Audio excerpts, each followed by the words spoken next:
যুবশক্তি প্রকল্প, যেটা আগের সরকারের আমলে যুবসাথী প্রকল্প ছিল, সেই প্রকল্পের লেটেস্ট আপডেট কী আছে চলুন এই ভিডিওতে দেখে নেওয়া যাক।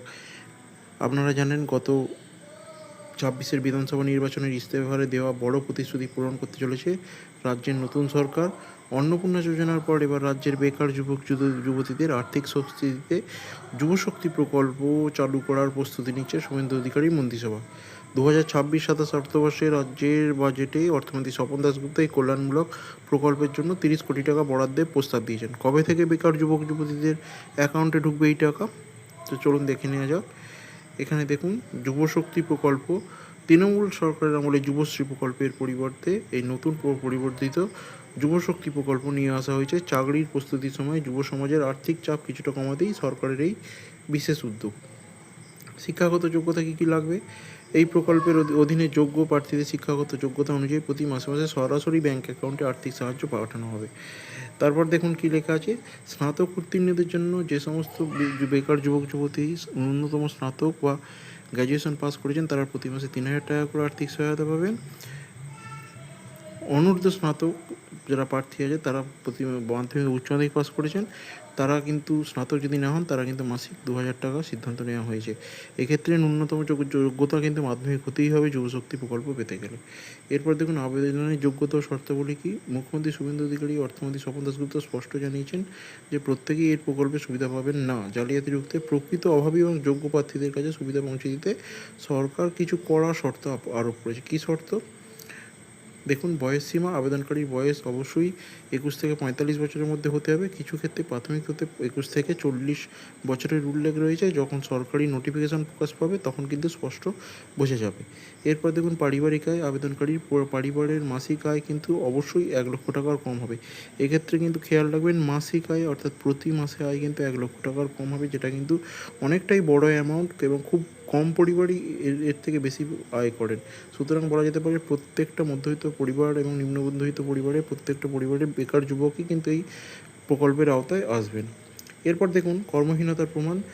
আবেদনকারীকে অবশ্যই আবেদনের সময় সম্পূর্ণ বেকার বা কর্মহীন হতে হবে।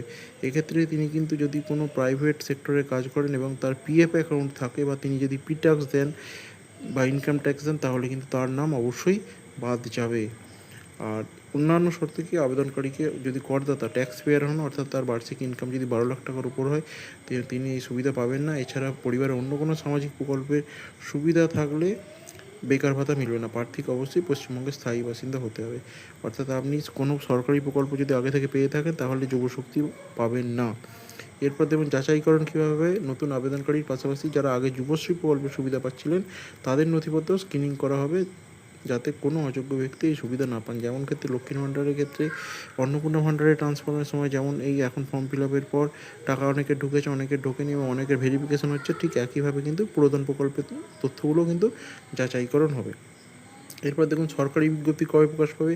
যদিও এখন কোনো চূড়ান্ত সরকারি বিজ্ঞপ্তি জারি হয়নি, তবে প্রাথমিক রিপোর্ট এবং পোর্টাল সূত্রে জানা গিয়েছে যে আবেদনের জন্য নিম্নলিখিত নথিপত্রগুলি প্রস্তুত রাখতে হবে। অর্থাৎ যে ডকুমেন্টসগুলোর কথা বলছি সেই ডকুমেন্টসগুলো কিন্তু অবশ্যই আপনারা রেডি করে রাখুন, কারণ যখন পোর্টাল খুলবে তখন কিন্তু সবার আগে আপনি আবেদন করতে পারবেন যাতে আপনার টাকাটা সবার আগে আপনার অ্যাকাউন্টে ঢুকে যায়। কী কী আবেদন নথি চাই?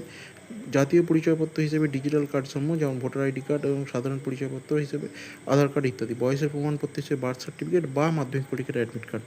আপনি যদি মাধ্যমিক পাস হয়, মাধ্যমিক পরীক্ষা যেহেতু এই যুবশক্তি প্রকল্পের ন্যূনতম যোগ্যতা মাধ্যমিক পাস, তাই অবশ্যই মাধ্যমিকের পাসের অ্যাডমিট কার্ডটি বয়সের প্রমাণপত্র হিসেবে লাগবে। এবং শিক্ষাগত যোগ্যতা ন্যূনতম শংসাপত্র। আপনি যদি মাধ্যমিক বা উচ্চ মাধ্যমিক পাস হন সেক্ষেত্রে মাধ্যমিকের রেজাল্ট সার্টিফিকেট, উচ্চ মাধ্যমিকের রেজাল্ট সার্টিফিকেট এবং স্নাতক বা তার উপরে যদি পাস হন তাহলে গ্র্যাজুয়েশনের রেজাল্ট সার্টিফিকেট কিন্তু অবশ্যই লাগবে। টাকা সরাসরি স্থানান্তরিতের জন্য আবেদনকারী নিজস্ব ব্যাঙ্ক অ্যাকাউন্ট প্রয়োজন। এক্ষেত্রে কিন্তু একটা জিনিস খেয়াল রাখবেন, যে অ্যাকাউন্টে কিন্তু আপনার আধার কার্ড লিঙ্ক আছে সেরকম অ্যাকাউন্টই চাই, কারণ সমস্ত প্রকল্পগুলো কিন্তু আধার লিঙ্কড অ্যাকাউন্টে টাকা ট্রান্সফার হবে। এক্ষেত্রে কিন্তু লক্ষ্মীর ভাণ্ডার বা এখন অন্নপূর্ণা ভাণ্ডারে কিন্তু দেখা যাচ্ছে যে অনেকের অ্যাপ্লিকেশন অ্যাপ্রুভ হওয়ার পরেও কিন্তু ব্যাংকের সমস্যার জন্য কিন্তু টাকা ঢোকেনি, পেমেন্ট ফেলিওর বা পেমেন্ট অন হোল্ড দেখাচ্ছে, যেহেতু তাদের ব্যাংকের কেওয়াইসি করা নেই বা ডিবিটি লিঙ্ক করা নেই। সেক্ষেত্রে কিন্তু যুবশক্তি প্রকল্পের টাকাও কিন্তু আটকে যেতে পারে। তাই অবশ্যই প্রকল্প শুরুর আগে আপনারা আপনার যে অ্যাকাউন্টটি আছে সেটি কিন্তু ব্যাংকে গিয়ে কেওয়াইসি আপডেট করে নিন, এবং নিজেরাও চেক করতে পারেন বা ব্যাংকে গিয়েও চেক করে নিতে পারেন যে অ্যাকাউন্টটি ডিবিটি লিঙ্ক করা কিনা। যুবশক্তি ভরসা কার্ড কি বলেছি, ইতিমধ্যে রাজ্য সরকারের তরফে যুবশক্তি ভরসা কার্ডের জন্য অনলাইন পোর্টাল প্রস্তুত করা হয়েছে। আপনারা জানেন পোর্টাল কিন্তু এখনও চালু হয়নি, চালু হলে কিন্তু আপনার ভিডিও সঙ্গে সঙ্গে দিয়ে দেবো কীভাবে আবেদন করতে হয়। তাই চ্যানেলটি অবশ্যই সাবস্ক্রাইব করে রাখবেন যাতে সেই ভিডিওটি আপনি সবার আগে দেখতে পারেন। শিক্ষাগত যোগ্যতা কি বলছে, আগামী জুলাই বা আগস্ট সেপ্টেম্বর মাসের মধ্যেই কিন্তু এই প্রকল্পের আনুষ্ঠানিক নির্দেশিকা বা নোটিফিকেশন জারি করা হবে। তখন থেকেই অনলাইনে ফর্ম ফিল আপ শুরু হয়ে যাবে, এবং যাবতীয় যা কিছু জল্পনা কিন্তু সেই নোটিফিকেশন জারি হওয়ার সঙ্গে সঙ্গেই কিন্তু ক্লিয়ার হয়ে যাবে। কী লাগবে, কী দিতে হবে, সমস্ত কিছু। কবে থেকে আবেদন করা যাবে? আগামী অক্টোবর মাস থেকে এই ঐতিহাসিক রাজ্য প্রকল্প কার্যকর হতে চলেছে। সমস্ত প্রক্রিয়া সম্পন্ন করে অক্টোবর মাস থেকেই যোগ্য যুবক যুবতীদের অ্যাকাউন্টে ভাতার টাকা দেওয়া শুরু হয়ে যাবে। আপনারা জানেন গত 22শে জুনের বাজেটে আমাদের রাজ্যের অর্থমন্ত্রী স্বপন দাশগুপ্ত মহাশয় কিন্তু বারবার বলেছিলেন যে আগামী অক্টোবর 2026 থেকে কিন্তু যুবশক্তি প্রকল্পে চালু হয়ে যাবে, এবং সরকার সেই প্রতিশ্রুতি পূরণের লক্ষ্যেই কিন্তু পোর্টাল প্রস্তুত করে ফেলেছে, এবং কিছু দিনের মধ্যেই সরকারি নোটিফিকেশন জারি হয়ে যাবে। হয়তো কবে থেকে পোর্টাল খুলবে বা কবে থেকে আবেদন শুরু হবে সেটি কিন্তু সরকার অফিসিয়ালি ঘোষণা করে দেবে।